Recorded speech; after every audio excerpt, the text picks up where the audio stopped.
Wow. Well, this is like the quintessential argument going on between my husband and I right now, and it's become like a Facebook thing with family. If you check my Facebook page, you'll see it happening. The Die Hard fight has been happening. So, Oh boy. like, is it a Christmas movie or not? And like I actually had a song that I was kind of like I couldn't tell because whether or not they played at Christmas time, but River by Joni Mitchell I think is such a beautiful song and another kind of sad one, but I don't know if I really consider it a true Christmas song. I don't know if I've ever heard that. It's another one. Sarah McLachlan also does a very beautiful cover of it. But it's another one, like the opening line is it's coming on Christmas, they're cutting down trees. So it takes place at Christmas time, but then the whole song transitions to like the breakup of relationships. So it gets played in Christmas music, but I kind of left it out of our official pool because I don't know that I really truly consider it a Christmas song. You know what absolutely drives me crazy is when they have the song "These Are a Few of My Favorite Things" as a Christmas song. That has always perplexed me. Nothing to do with Christmas. What was it from Sound of Music? That has nothing to do with TV the other night. Sound of Music is one of my favorite movies ever. Fantastic.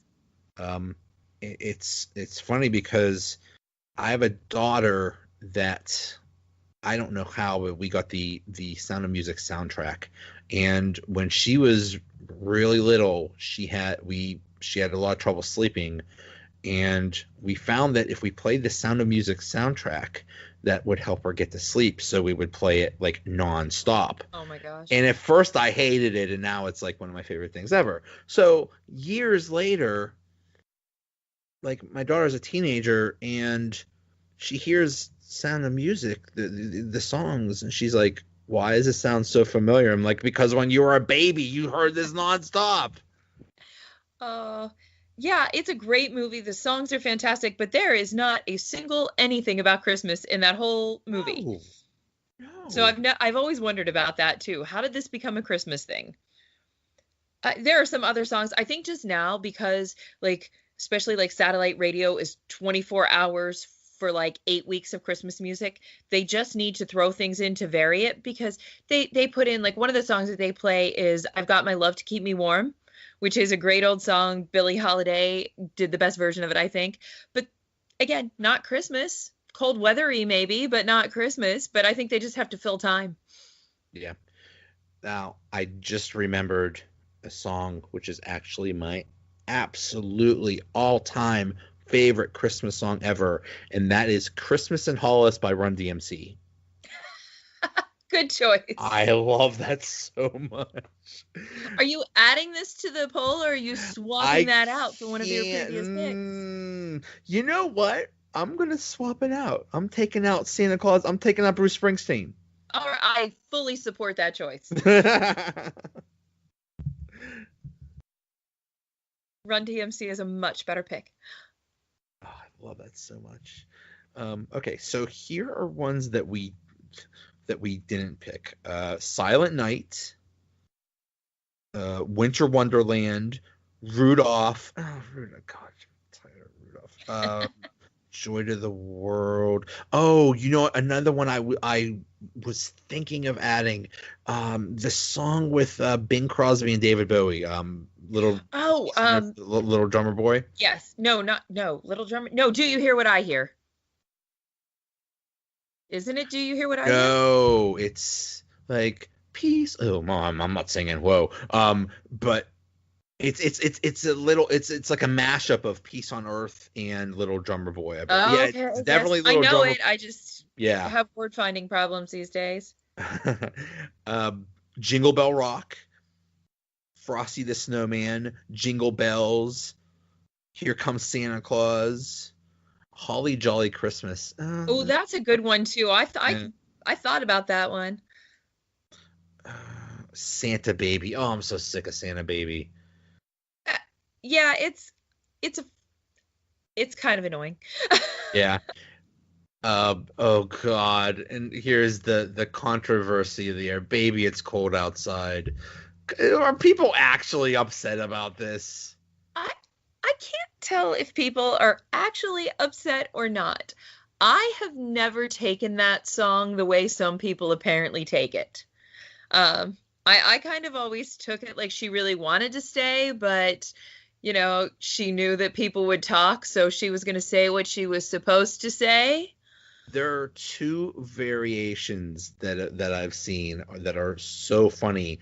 They start to sing the song, and he's like, "Okay, bye," and he kicks her out, and she's like, "What are you doing? I want to come back in." And he's like, "Well, you said you did not give consent, so I'm kicking you out. Bye. I don't want to. Legally, I can't do anything." And then the other version was on Saturday Night Live, where they're singing it, and she decides to stay, and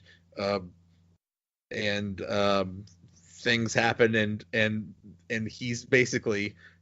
It ends up with him like just trying to get rid of her. Like, okay, it's time to go. Oh my gosh, I haven't seen that one. Another one. It's beginning to look a lot like Christmas. Is a great song. What about who sang it? It was the Do They Know It's Christmas? That charity song. Yes, I love the intent of it. I do not love the song. Yeah. Okay. I'll Be Home for Christmas. Is great. My controversial pick, Dominic the Donkey. Oh man, that's a good one. I love Dominic the Donkey. I really do. But people have very strong feelings about that song. Hark the Herald Angels Sing. What about Grandma Got Run Over by a Reindeer? I don't mind it once a season. Once is enough. Yeah. Gosh, it's silly. I remember when that first came out. That was a big deal. Okay. There's this is another one that I want to add, but I really couldn't. Blue Christmas, not by Elvis Presley, but by Porky Pig. Did you ever hear that version? I have. I die laughing every time I hear that. I wish they would play that more. I am not really a fan of Elvis singing Christmas songs either. So yeah, he's he's in the category of Bruce Springsteen with you, right? Pretty much, yes. There are just some artists that should just not sing Christmas songs. That's just not their thing. Yeah. So, like I said, my all-time favorite is All I Want for Christmas Is You by Mariah Carey.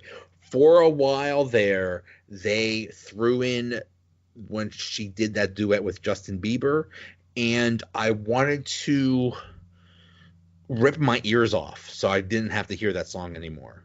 It so angered me that Justin Bieber was included in that and just totally messed it up. So since this is a podcast, you're not seeing my face right now, but I have a definite. As soon as you said Justin Bieber, I could feel my nose scrunch up like I've just smelled something bad. He should be banned from all music, not just Christmas music. Yeah.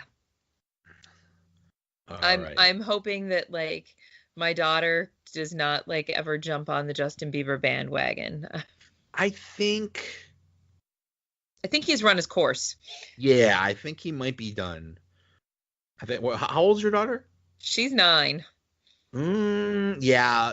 By the time she really gets into music, Justin Bieber will be on the oldies station or something like that. Oh, she is into music. She lives for music and listens to a ton of it. I try to wield my influence as much as possible to make sure that they get a foundation of the classics and artists that I think are really important staple artists, so that at least it balances out the saccharine kids bop stuff they listen to. What is she like? Well, and it's really kind of funny because she loves kids bop right now, which I don't mind on one hand because there's never going to be anything inappropriate I have to worry about. But there are some versions of songs that when they come on, I'm like, listen, I'm not listening to the kids bop version of this. We're just changing it. She loves Ed Sheeran. And I actually like Ed Sheeran very much too, but I cannot stand listening to Kids Bop to Ed Sheeran. So she knows that if that comes on, it's getting turned off. It's just not happening. It is so funny when Kids Bop does a version of a fairly risque song and they put their like their cutesy words on it. Yes. I'm like, in my mind, I'm singing the real words as we're listening to it, you know? Yeah. Yeah. Like she likes Selena Gomez and stuff like that, and she listens to the real versions some, and then like some I don't let her listen to. Oh, she loves Taylor Swift, of course, because she's Everybody 9. Yeah. So you know, some of the things she listens to I don't mind so much, and others of it I'm just like, ugh. So we kind of balance in the car, especially like we go back and forth. And, you know, I'll let her listen to some Kids Bop, but then I'm like, okay, we're switching over to like Van Morrison and we're listening to some Van for a while and we're going to balance this out. See, I never did that. I just like, hey, whatever you. I mean, there are times basically we take turns. It's like sometimes we'll listen to your stuff and sometimes I just can't take it and we're just going to listen to what I like and just deal with it. So she's gotten exposed to a lot of things and I think she likes a lot of 80s stuff. But when she was younger, she was obsessed with One Direction. I mean, to the point of like every square inch of her room had a One Direction picture or poster of some kind. And a couple years ago she just took all that down, and that was So, is she into Harry Styles now at all, that he's on his own? No. Really? No, not at all. I don't think she cares at all about any One Direction people. That's kind of interesting because I really had no use for One Direction, but despite myself, I'm kind of liking Harry Styles solo stuff. Oh yeah? Yeah, a little surprising because when he came out, when he came out solo, I didn't know who he was. I think I saw somewhere somebody mentioned One Direction because I was like, where did this guy come from? Because I never really paid much attention to One Direction. But yeah, I'm kind of liking some of his solo stuff. Oh, cool.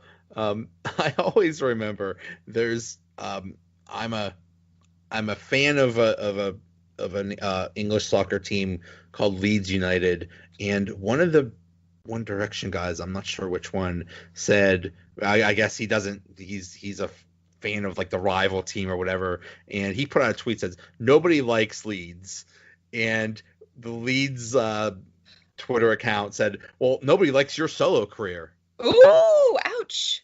I actually somehow Twitter-wise ended up with a little group of followers in England and Scotland, and a lot of them they're Pittsburgh Penguins fans. Like I got to a lot of these people through the Brinzers account on Facebook or on Twitter. Okay. And they're also rabid soccer fans over there. So I now know a odd amount of stuff about what is happening in UK soccer just from people tweeting about it all the time. It's the craziest thing. I don't know if we know the same people, but I know a couple people that they love these Penguins and Pirates because they got root sports somehow in England. Now, when I go to Ohio, I can't get Penguins or anything like that. But in England, they get these channels. Like, oh, okay, that's cool. They get it, and they're so dedicated. They stay up and like live tweet the games in the middle of the night their time. Pure dedication because it starts at like the game starts at midnight their time. Yeah. It's going for basically midnight to 3 a.m. and they are up and they are so into it. So that is total dedication. They are. It's super crazy and fun. I actually got to meet. I know we're like way off topic here, but I got to meet one of my Scottish Twitter friends. I was over in Scotland last summer, so we met up at a pub for some pints and stuff, and some of the guys are coming here maybe next fall, so I'm looking forward to a chance to meet some more of them.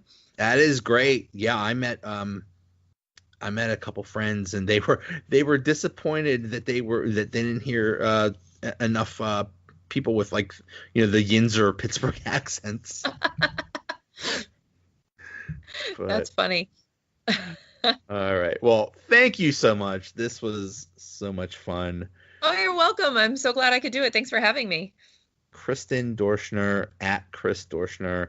You're awesome on Twitter. Maybe you won't get to spend as much time on there now with your new job, or I have a feeling you probably will, huh? I'll probably find the time. All right. Thank you so much. Thanks for listening. We'll be back tomorrow to recap the Steelers-Saints game. Thanks again to Kristen Doerschner. Talk to you later. Another episode is in the bag.